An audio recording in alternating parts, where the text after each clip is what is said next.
Heto na ang talakayang magbibigay linaw at kabuluhan sa mga isyong may kinalaman sa teknolohiya. E-Talakayan, kung saan ang IT ay hindi pang eksperto lamang, kundi kaalamang inilalapit sa bayan. Mula sa dulong pita ng AM Radyo, sumasa inyo sa lakas na higit na 120% ang mas matinandi, mas pinalakas, sintigas ng bakal, sintibay ng bato, sintatag ng bloke ng semento. The #1 IT radio station, the show sa Metro Manila. Now fortified with more vitamins and minerals. Ito ang e-Talakayan, kung saan ang IT hindi pang eksperto lamang, kundi kalamang nilapit sa bayan. Hey! Ako po, wait, who am I? Ako po, your host, Mario Carrion. Your host, Joy Salvio. Your technician, Trixie. Inimbitahan na naman kayo sa isang oras ng, alam na nyo na, Talakayan at Balitan or Taliban. Alright, sige. Episode 89. My gosh. Wait, before that, kamusta kayo? I haven't been around for the last 2 weeks because you have no idea how stressful ng buhay ko. But then again, kayo rin naman. We were at Y4IT last week. Oh, nga eh. Ako mo naman text ko, di ba? Good luck. Oh, kamusta? So what happened? Well, it was stressful also. But fun. Sa SMX. Yeah, for the first time out of hindi naman first time out of campus. Yes, second time. Out of 11 years. Okay. So medyo epic. Pinakamalayo. Did you have a show pa? Hindi na. I mean, we did in a replay. In spirit na lang. Yeah. So alam naman nila yon. We announced it prior in the previous show. So alam nila. Pero yun nga, ibang-iba naman yung ngayon, yung Y4IT this year as compared to the years before. Naka-attend ba kayo? Ilang Y4IT na na-attend? I've attended. Nag-talk ako before. Whoa! Maybe Anong twice. year? 2 years ago and 3 years ago. 2 years ago, 3 years ago, and 7 years ago. Oh my gosh.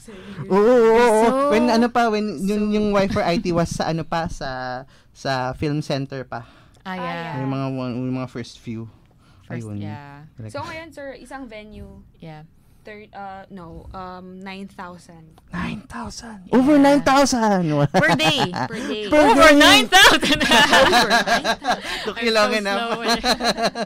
Yun. So parang yun nga, yung nagtalk kayo, ano po yung topic niya at the time? Ano na yun? Games yun eh. Internet and game. How to learn with games. How to learn with Yung games. tagline ko doon, the only thing wrong with playing games if you play too much or too little. Naks. I'm crying. Our guests agree. Yeah. So yun. Congratulations on Y4IT. Nakahinga na rin naman kayo. Grabe. And ayun. yeah, parang in previous episode naman, we kausap natin siya, Kuya JP Boro. Yes. Honey student. So, dyan siya ng ating, currently, sa mobile embedded systems. Yeah. Ayan. So, he talked about motion graphics, tsaka how to get into the industry, ganyan. Kasi syempre, ang daming graphic software ngayon, di ba? Sino gumagawa nun? Saan gagaling yun? So, medyo epic yung talk din niya. Kulang nga eh. Bitin din yun, no? Next week ulit. Yeah, ititirahin diba, namin JP? siya ulit. Hi, JP!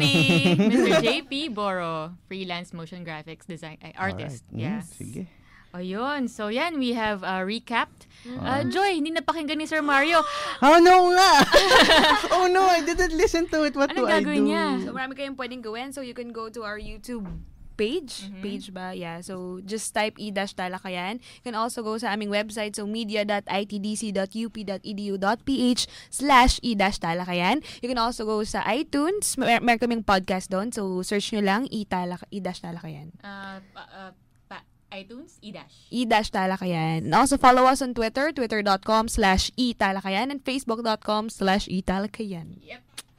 Yes. Okay, so what do we have for today? So for today, we'll have to shift. Yeah, we will be speaking in the mother language of our Belgian money. We're speaking Belgian money. We're speaking in the language of our imperialist second of our colony master, our second colony, our former masters, even up to now, sometimes.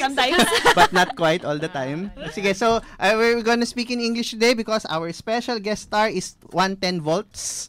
Your electricity is 110 volts. So Is it 110? is it 110 volts in Belgium?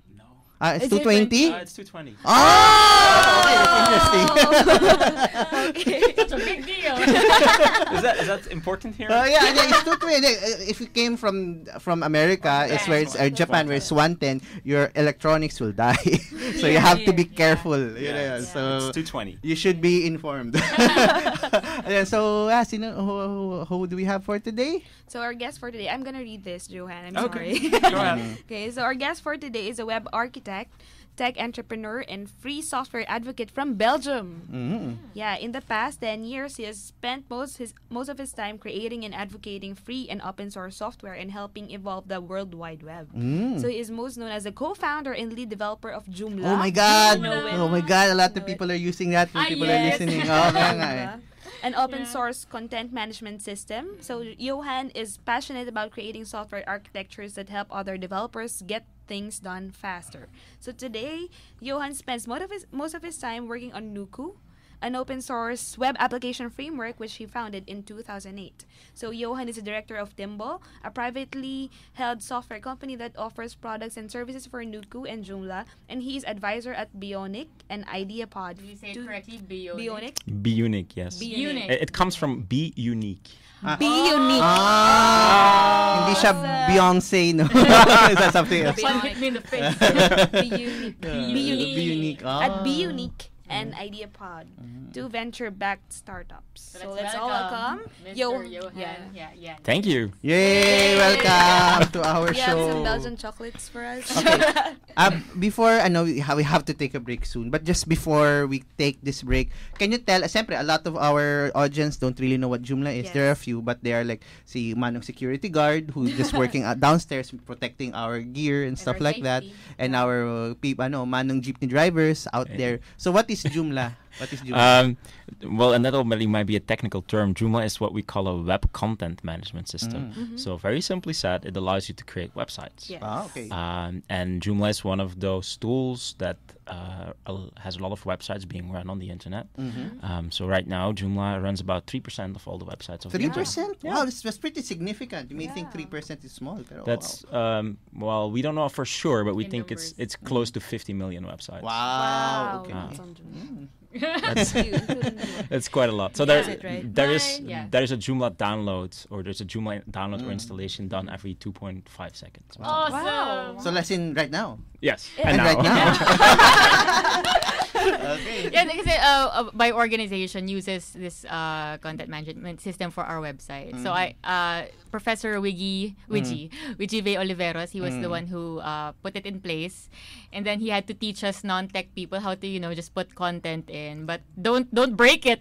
That's what he always says. Don't touch anything else other than the things that I tell you to touch. Yes. I think we've broken a few times, so that's why we should really learn what we break. All right, so Sir Mario? Oh, let's have a break first. I'm sorry for being late, but because there's food here outside, Yay! please don't come. We don't have enough for everybody. But anyway, sige. Conrad. I will switch. The time check is now 1:18 in the afternoon. It's 25 degrees Celsius here in the booth. DZUP is a proud member of KBP, kapisanan ng mga broadcaster ng Pilipinas. So this is what you usually do.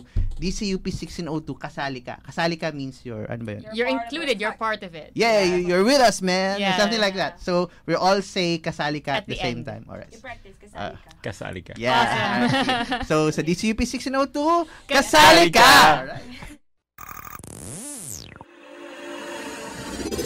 e-Talakayan. And we're back without Sir Mario, so let's just wait for him later. But Yeah. yeah, we should continue. So we were talking about, we haven't introduced the topic yet. So we will be talking about the future of global IT. And Yeah, we but have with before us- we Yeah. continue with the topic, we have a special guest star also from the beautiful island of Marikina. No! Ay! Antipolo na ba yun? Taytay! I'm sorry, it's close to the SM Marikina, so... So it's not. Anyway, our special guest star also is Miss Hannah Badagos. Maria? Yeah. Maria or Maria? Honey Badagos. Yay! Honey Badagwas, one of our trainers in UPITDC. Hi, Honey. Say hi to your Hello. fans. No, I Say hi to your kids. Hey, hi. Hi to your students. Right? So, yeah, she's also going to help us talk about, because Joy and I, we're not very, you know, tech savvy. We are the digesters, and you will help us digest the information for the people listening. Right? So, all right, let's continue. So, what? Go ahead. So, we were talking about how Joomla is being used by 3%, equaling 50 million, equaling its installation every 2.5 seconds. Okay? Now. Now. Now, 100,000, 100,000, 200. Yeah.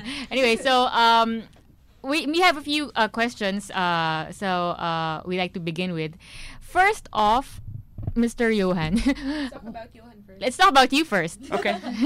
So, how did your journey as an IT professional begin? Or when did your interest get sparked? Well, I didn't really start as an IT professional, though. No, I didn't really set out with the idea I want to become an IT professional and make money with it. Very early on, I think, I talked about that during Wi-Fi IT. I got my first... Sorry, that's my phone. My first computer when I was 11. That's already a while ago, though. When 11. I was 11. What year was that? Is it okay to ask in general? Good question. That's 23 years ago, something like that. Yeah. 23 years ago. Yeah. That's 80s. The 80s. Yeah, yes. the 80s. Yeah, something like 80, 89, 90, something like that. 1989, 90. So yeah, that was a Commodore 64. Was there already internet at the time? No. No. There might have been a little bit of internet already around, but there was no internet. Like, it was super expensive to be on the internet. Yeah. I think I got my first modem to like dial in on the internet, you know, with the telephone. Exactly, that thing. Yeah. That was only a couple of years later. That was like maybe 95 or something like that. Yeah. So the first computer was a Commodore 64, and that 64. that was you know. I think I heard of it, actually. Yeah, just to give you an idea, right? Because some of you might not be very technical, as the co-host was saying. So a Commodore 64 has 64 kilobytes of memory. That is so small. Now, to give you an idea how small that is, right? Everybody has an iPhone and over an iPad or a phone or something like that, and he plays music on his phone. So you have your phone around and you put like Rihanna on it, right? Or something like that. Well, 64 kilobit is basically half a second Of a song. of a song. Nah. All right. I'm trying to do Disturbia, but okay. Yeah, and with that half second of song, we could actually write tiny programs, and you could make the computer do things. Yeah. But like, for example, things that we programmed with it were fractals, for example, which are nice things to do because they're little programs that you can continuously run, and then they paint these very interesting Like drawings. on the screen. But the computer was not even having a color screen. All the phones right now have like amazing a lot of colors, and you can see a lot of things on them. I'm just curious, how big is that Commodore? Big? It was super big. It was actually quite big. It was like the box was like this big. It's probably like backpack big. Oh. You couldn't fit it into your backpack. It was that big. Okay. And then you had a disk drive with it to put like floppy drives in, which is like almost like tiny sheets of paper. Yeah. The monitor is not included. No. No, the monitor was really like an old TV, like a big TV box. And it only had 16 colors, 16 shades of green. Green. Yeah. Green. So it was green before it was black and white. Yeah. So originally insane. it was green. It wasn't even black and white. So the first monitor I had was only green, and then later on I got a color monitor, and it could do 265 different colors, which was awesome because you could do colors. And then later on it started doing a little bit of music, but it was MIDI music, you know. MIDI. Yeah, MIDI music. Yeah, those little tones. So. Yeah. That's kind of like how my journey as a developer began, playing with the Commodore and writing programs for it and doing things with it. So you were 11. When you were 11. When I was 11. You were writing programs. Yes. How did you start doing that? Yeah, I mean back then we didn't have the internet, so How did you learn? Oh yeah, when I got my first Commodore, my dad was going, "Are you really sure you want this?" Because at that time it was a little investment. It was a very for its time it was the cheapest computer around, but it was still an expensive computer. So then I went to a course. There was this local course in my city. There was this computer club course where you could participate in, and they were teaching you like programming with it and things with it. That was quite fun, but the only problem was that everybody was like 18 plus. Yeah, I was 11. I was like the young kid of the group. And in the beginning, it's just like working with it, and then later you were taught how to program with it and write software on it and do things with it. They allowed you to join the course even if you were 11. So all the people joining that course had zero knowledge. Almost no knowledge, because computer courses didn't exist. Computer science was only something that like expensive universities were doing. So there was a time that everybody was doing computer clubs, and some computer clubs only had like a few computers for everybody to use. So yeah, that's the beginning of it in a way. Did we have those kind of clubs here in the Philippines? Why ask me? Am I the oldest person in the room?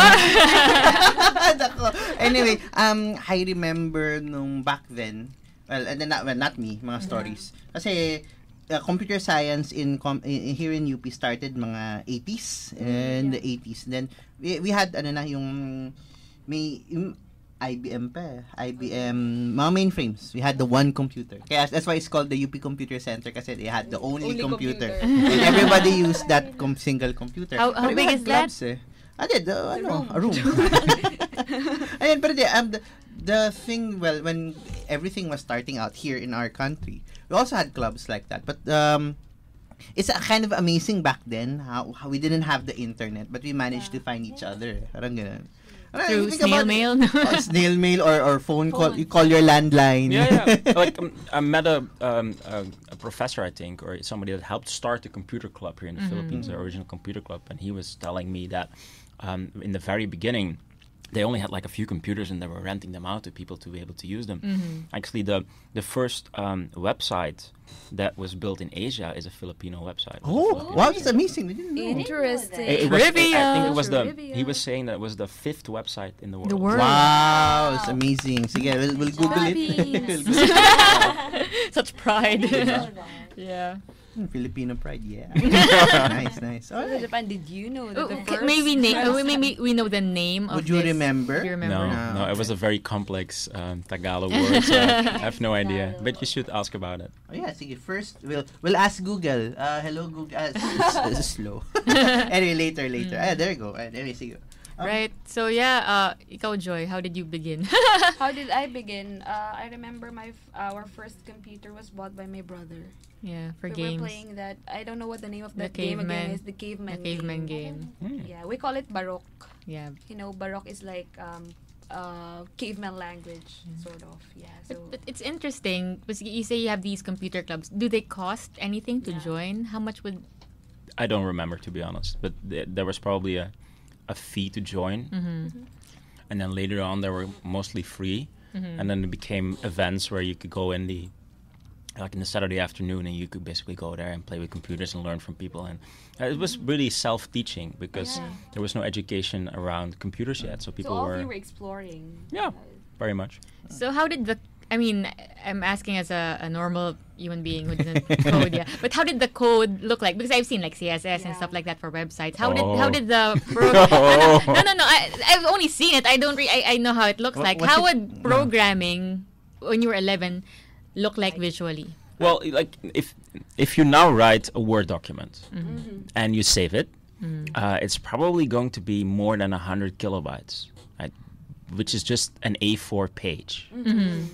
So I only had 64 kilobytes. Space. Half of that. So it wasn't a lot of lines of code. I think you probably maximum 1,000 lines of code, and then you were done with, because you didn't have more memory to use. It looked how it looked. We used also a language called BASIC. Which had these things called go-to lines. You could write the program and you could write blocks of code, and then you could say at a certain point, you could say, so go to line 100. And then when you were on line 100, you were doing some things on line 100, and then suddenly you were like, go back to line 20 or something like that. If then, no. And if thens were there. Like all the basic things were basically there. And then the next step was, because you couldn't do so much with basic, was actually to write in assembler. Oh, wow. You wrote an assembler when you were in 11? Kasi assembly is like, ano siya? So those of you who are listening, assembly kasi is where you mostly program in numbers. It's in very low level. Like, just to add two number, 1 plus 1 takes 5 lines. Something like that. Where you have to move 1 to a register. As in, kasi you're programming the CPU directly. The variables that you're using are on the CPU, as in their actual circuits. Something like that. Pinaka-basic. Yeah, it's as low level as you could possibly get. It's actually the only language that the computer understands, which is assembler, which is called computer code. So when you write in any language, that code is always being translated. We call it compiled to assembler, to assembly. But you can write it directly. It's a very slow thing to do, but it's also it allows you to use the memory as efficient as possible. Oh, because you parcel it out. Yeah, because when a computer translates a higher language to assembler, he will always make certain assumptions, and he will create actually more code than sometimes is required. So if you do it in assembler, you can actually, like we're saying, you can use it and you can write into its memory directly. It's almost like writing in your brain. Directly writing into your brain. It's programming in a high-level language is like reading a book. Programming in assembly is like writing the book directly into your brain cells. Yeah, that's a good way of looking at it. Yeah. And you were coding that when you were 11 years old. Yeah, that was the only that was the only way. Once you did basic and you did that and you wanted to do more, you needed to really go to assembler. There were simply things that you couldn't even do in basic, like sounds in the beginning was not really possible, like complex algorithms were not really possible because it really couldn't compile it properly. So then we were trying to write them directly in assembler. Stress. But not really. It was fun when you were 11. And then from there, how did your journey continue? Then I kind of went on, and then when I started university and high school and university, I kind of like stopped a little bit computering, but that picked up again when I was, I got my first 260 86, like the first Pentium, or like the first more powerful computer, which then had like a couple of megabytes of memory and a disk of like 40 megabytes. I had that size too. Which is still super small. A couple of years later, and then we played with a lot of different things. Basically, that was the DOS time, right? Windows wasn't really there yet. Then Windows came out a little bit later. Then had you Windows 3.0, and then the internet came. But the very early internet was not even like a browsable web browser internet. It was just like a BBS system internet, like bulletin board internet. So you can find things online, but you need to really know where. And then when I was in university, I started, like in my spare time, I started coding again. I started buying books and stuff, and I started like writing more software and writing code. Yeah, that was kind of like how it all got to the point where I'm now. In a way, there's a lot more to it, right? There's a lot more to it. But I did industrial engineering. In my spare time, did a lot of programming, and then figured out that industrial engineering was fun, but programming was more fun. At a certain point, went to one of my professors and said, "Hey, I'm working on this little thing here, but I'm a little bit stuck. Can you help me with it?" Because we had this very entry-level programming course. And so I went to him, and he said to me, "Well, not really. What you're trying to do here is something that even PhD students don't do in their thesis." So then I went like, "Whoa, if I'm already at that level and have these problems, then maybe I need to figure other ways of teaching more about how this all works." So I started looking more and more into like training myself and teaching myself, and then I did C and C++, and then later the web started, so I started doing a little bit of web development. Actually, I did a master's in game development. So what was your output for your master's? So the master was a major in game development and a minor in web content, so like everything that has to do with the web.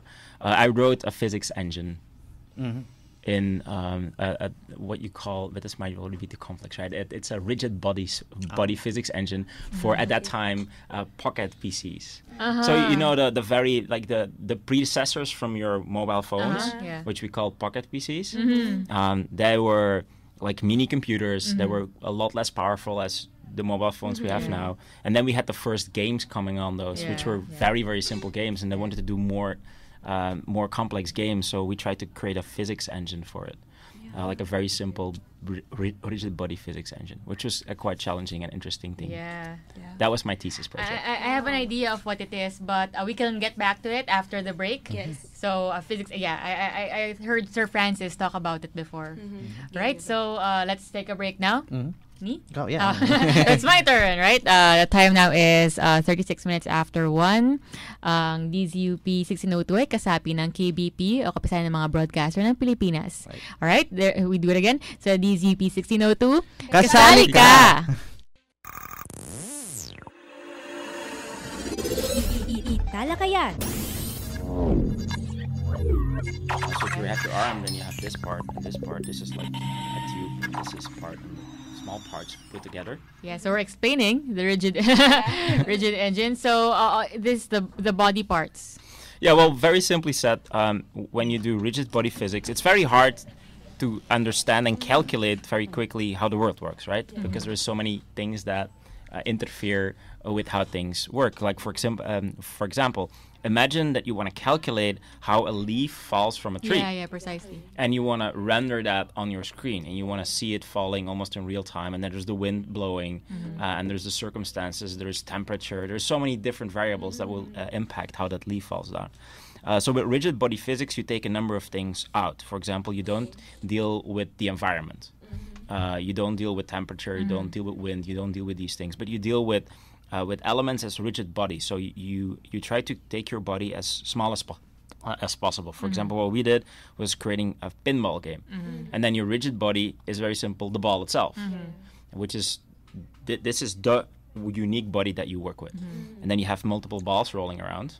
And then in the middle of your pinball game, you have these little sticks standing up, which is also a body. And the ball will flip, and it gets a certain velocity, it gets a certain speed, it gets a certain rotation. Yeah. These are all physics aspects. And then you try to calculate if the ball hits something, in which direction will it go? Ricochet. How fast will it go? Will it slow down? Will it speed up? If it hits another ball, then you get a collision between two balls. And where those two balls go then from there, because they need to go into a certain direction. Yeah. And you try to make that as realistic as possible. And it's random. So Because it's not necessarily random, you know. I guess it isn't. Yeah. It's not random, right? Because if you're playing a pinball game, if you have a pinball machine in a bar and you play it, and you understand that if you push so hard and under this specific angle, then the ball will go into a certain direction because you need to get it into this little hole. Yeah. So if you try the same thing on a computer, you also want to be able to like press the button at the right angle, and it needs then to go into the right direction that you're expecting it to go. I just can't imagine what kind of research goes into. How long did it take you to finish it? Well, we worked 6 months on it. The physics of it is actually not that hard. It's not the complex physics. The physics is quite easy, but the problem was the collision, the collision detection. Because you have this very small screen, and your ball is also only a few pixels. So how do you know when they collide? So you need to know at any point in time where your balls are. Then you need to understand their angle, and you need to understand their velocity, and then at a certain point the balls will collide, and then you need to start calculating the result of the collision from there. Which is, you know, we all take it very for granted when we download a game and we download an app and we play it, and then it seems all very simple and logical, right? This is a game, I'm playing it, and it should act like this. But there's a lot of science, and there's a lot of math behind all of these things. A lot of work. Actually, to add to that, you can if once you develop the physics engine, it's actually a lot easier to make a game, because all you really need to worry about, the ball will go here or the ball will go here, and you just let the engine take care of how it bounces, about gravity, just more of, so that people, this is low level programming, so that people who make games can just simply, instead of, oh no, how do I program this person to walk, you can just go ahead and program the story. This person walks here, and then glances up. And the So physics engine is done by someone else. someone else entirely. So they wouldn't have to think about. I mean, that's basically as a game developer, you wouldn't have to worry about how balls bounce, but you just simply worry how many balls do I need? How will they bounce? What's my goal? So it makes things simpler for everyone else. There are actually today, but you don't know that, but today there are only a few of these engines around. There are a couple of engines for Xbox, and there are a couple of engines like for other gaming devices. There are a couple of engines for even for on your phone, and then developers use that to build interesting games with. And a few people just worry about all the physics and all the math behind it. Just a few people have their hair turned white. Yeah. Sometimes. So basically, yun nga, you don't have to worry most of the time about. There are people who like this, and then you could do other things, building on top of what they do. Precisely. All right, so let's go to our next question. Right, so when Johan talks on stage. So we've seen this. Everybody who's been a part of Y for IT, he seems very energetic, and there's always like a very strong point he wants the participants to absorb, right? So what is your life life mission as an IT professional? What is it that you want to bring to the world? Now you're starting to ask very hard questions. That's almost, this was a tech show, not a philosophy show, no? Because we all understand that in 20 years ago, IT wasn't even something that could do a big change globally. But now, one person plagiarizes something and the whole world reacts, right? So... And they know it because it's online, right? So what kind of life motto, if that's the right term, do you live by? Well, my talk last year was called "Make Good Code." I think that's a life motto that I live by. I have this other saying that I always use, which is "Stick to the code," which is a little bit piratish in a way, right? Because there is you ever see Pirates of the Caribbean? Yeah. And there's a scene where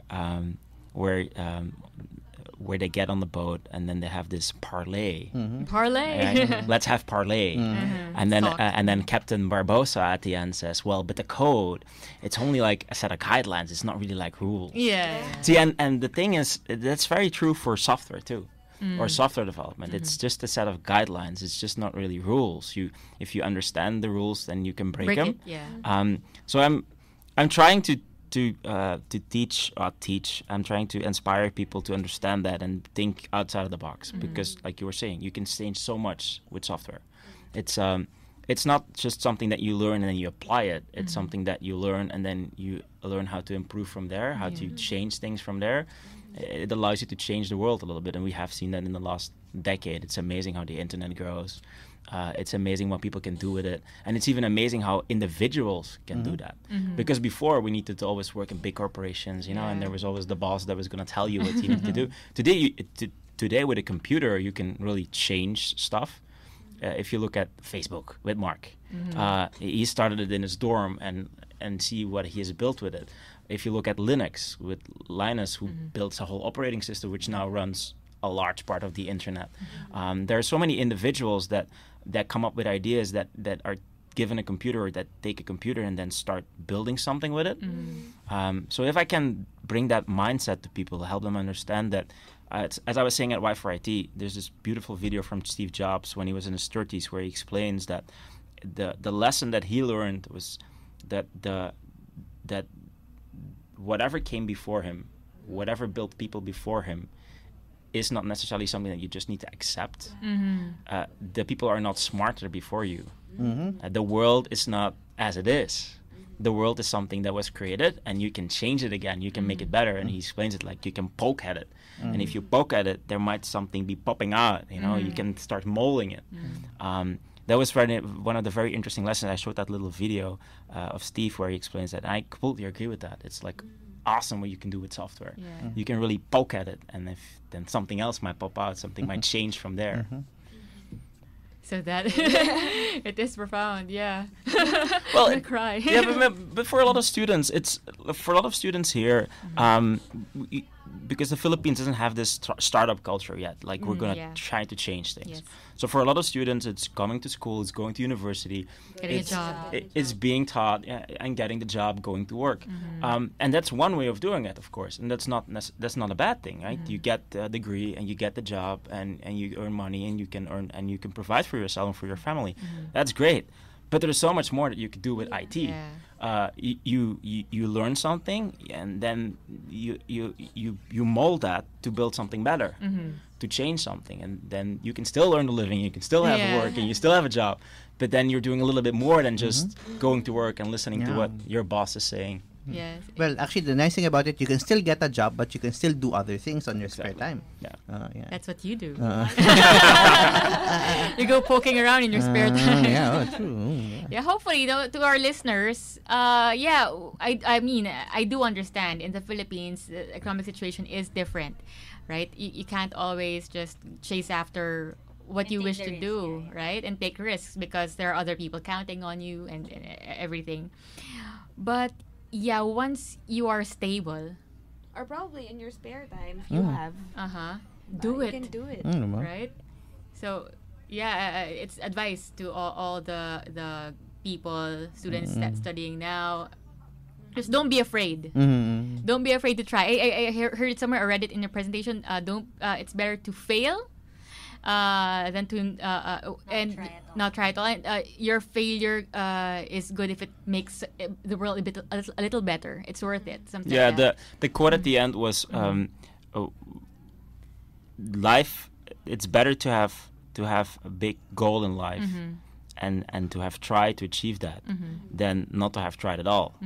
It's better to fail than not to have tried at all. And that's true for a lot of things. If you're not gonna fail, you will not learn from that, and then you cannot improve from that. A lot of people always look at the successes of people, right? You look at you look at Facebook and you look at Mark and you see a success, but you don't see all the failures that led up to that success. If you look at people like Steve Jobs or Bill Gates or so many big entrepreneurs out there, then you only see their successes, but it's actually more interesting to look at their failures. And they have made so many, and they have learned from that, and from there they have been able to grow a success. A lot of people believe that that success almost comes and falls out of the sky, that it is that there is something that just happens. While it's a very, very slow-paced process. It's a very long road, and that you work on it one step at a time. And each time that you hit a failure, then you don't give up, but you continue to push it until you come to a point that you kind of go like, oh yeah, now I understand it. Now it becomes where I wanted it to be. And there are so many little failures along the road that takes you there. I think it's maybe some people see it that way, that it just falls out from the sky because you guys are so young. Well, but I consider myself successful though, so I'm still trying very hard to get to places and to do new things. The good thing about software again is that you don't need to wait until you rise up into a hierarchy in a company. True. You become 35 or 40 before somebody actually gives you a spot where you can start making change possible. You go on the internet, take a computer, and you write software, and you make change happen. And you can do that if you're 15, you can do that if you're 13, you can do that if you're 18. It doesn't really matter when you do it, as long as you have the mindset to go out there and start doing something. Make the necessary mistakes. Yeah, right. So basically, no excuses, just do it. If you fail, do it again. So those of you who are in love, but not having, just do it, and if you fail, you do it again. Well, I think that for love is the same thing. It's exactly the same thing. How can you know that a relationship works, or that's the kind of relationship you want to have if you haven't tried it before and haven't failed at it? Like, it's actually better to fail at it a few times and then learn from there. Then maybe you're imagining yourself, that this is it. So can we hear from Honey? Expert in this. No, just kidding. Comments on what about you? What code do you live by, Honey, in terms of IT and in love? You're on camera. Continue. Actually, in IT, long time ago, I really wanted to be an animator. Yeah, I love watching Pixar and stuff like that. And then I just gave up on it. Recently, I really hated coding. And then actually, I was inspired with his talk when he talked in my class. To continue dreaming, to try again, and stuff like that. So that's why you're asking me when I started drawing. Yeah. So it makes you wanted to try again. Yeah, I want to try again. I really want to, do the animations again. I really wanted to do that. Let's talk about something. Let's talk off the air. Shall we do a short break before our final run? Can we do that? Sige, short break po, please. Short break? Enjoy ikaw naman. Your turn. Alright, so ang oras ay 52 minutes makalipas ang ilauna ng hapon. Ang DZUP 1602 ay kasapin ng KBP o kapisan ng mga broadcaster ng Pilipinas. Once more. Alright, see, let's do it again. DZUP 1602. Kasali ka! e-Talakayan.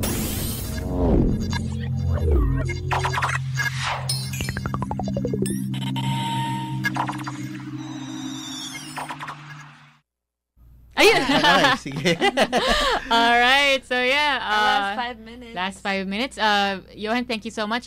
Maybe we could ask you to just, at the very end, always say a message to the listeners, to a little bit of advice.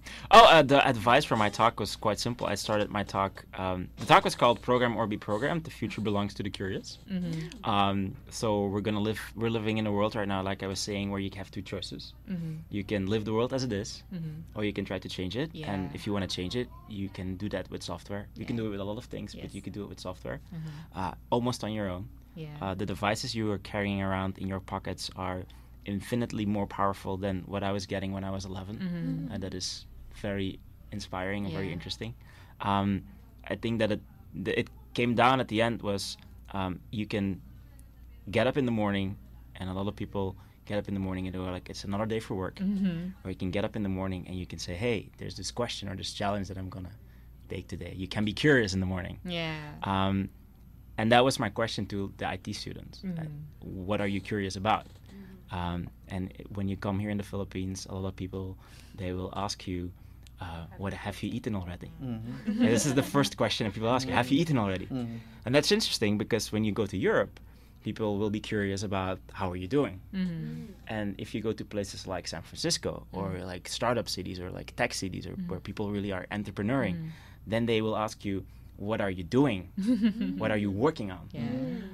So that was a little bit the message, right? Instead of asking yourselves, you meet somebody, have you eaten already? Or even, how are you doing? Ask the person, what are you doing? What are you working on? And then the conversation happens from there. So the message was simple, right? Be curious, ask questions. I will start asking people. I'll ask the question every day. I'll ask you the question Ask every day. him if he's written already. Yes, I remembered what you said.